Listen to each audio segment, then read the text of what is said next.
Really good. I think we're all feeling healthy, energized, ready to go. What did you do over the bye week? I stayed here, hung out here, up in the, watched some film. Went to a couple volleyball games. Had fun. For you, over this next stretch, how important is it you protect yourself, make good decisions? I mean, you've seen a lot of quarterbacks in this league go out for the season with different injuries. How important is it that you just play smart here over these final 6 weeks? Yeah, I think I did a pretty good job of that these first couple starts I've had. I don't think I change anything. I'm still going to be aggressive as a runner. Still want to, when I can, bring the team on. When a quarterback is running hard, I think it really energizes the team more than a lot of people understand. So I want to keep doing that, but at the same time, like you said, I want to protect myself, but not to the point where I'm not getting first downs or something. You've been able to, as these last 4 or 5 weeks have gone on, settle into a rhythm like through the pace of. I mean, you had a Friday game, you had a bye week, but just as far as the way that you take care of yourself, that's maybe different than what it would be if you weren't expecting to be out there for 60 or 70 reps on a Saturday. Yeah, that's something that I need to work on, and I think as I start more and more games and get more and more reps on Saturdays and Fridays, I'll figure out, I can push myself even more on Tuesdays than what I'm feeling like I should be able to. And then, I don't want to back off on Thursdays and Fridays. Like those are the days like we tune everything up so that we can execute on Saturdays. But you find a tempo, and you find the tempo for everyone else too, because there's guys that are. I mean, the O-line are taking a lot more beatings than I am. They find their tempo, and then we all just kind of settle in together. Is there anything about standing here on a Tuesday and having a really pretty concrete idea of what you're going to do on Saturday as far as the amount of playing time you're going to get versus not knowing like you experienced your first couple of starts? I don't think so. And if that starts to creep into my mind, I need to work on getting that out because I want to keep preparing the same way I have been the last couple weeks. I want to prepare just like I have been the last 2 or 3 years. Like I want my shot. I want my opportunity. So if I get lackadaisical on a Tuesday because I feel like I need to protect myself for Saturday, I think I'm doing a really big disservice to my team. What's your trust level with some of the younger receivers who are being thrust into a more prominent role on this offense now? Yeah, I mean, there's a couple young guys that, it's hard, especially when some of them haven't been here. A couple of them have been here since the winter, but when they show up in the summer and you don't get the summer to throw with them, it is kind of tough. But that's where we need to treat Tuesday like a game day because that way, when we get to game day, those guys, they're starting to come along because they've been practicing hard like it's Saturday all week.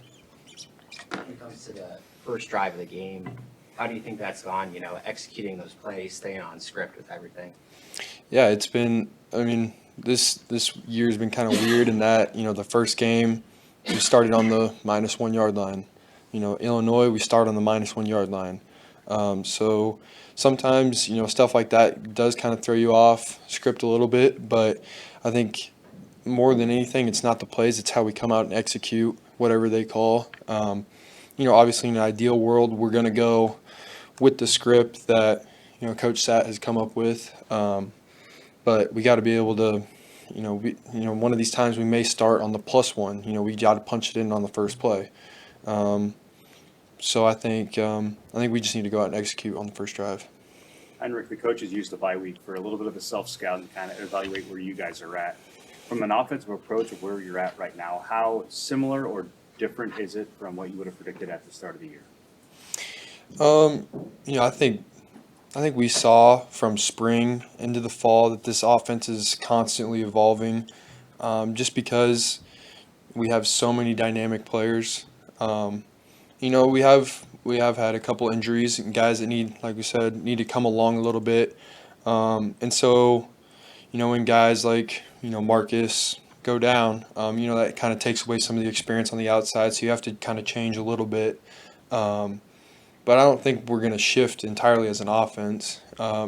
It's just kind of maybe shifting the load a little bit.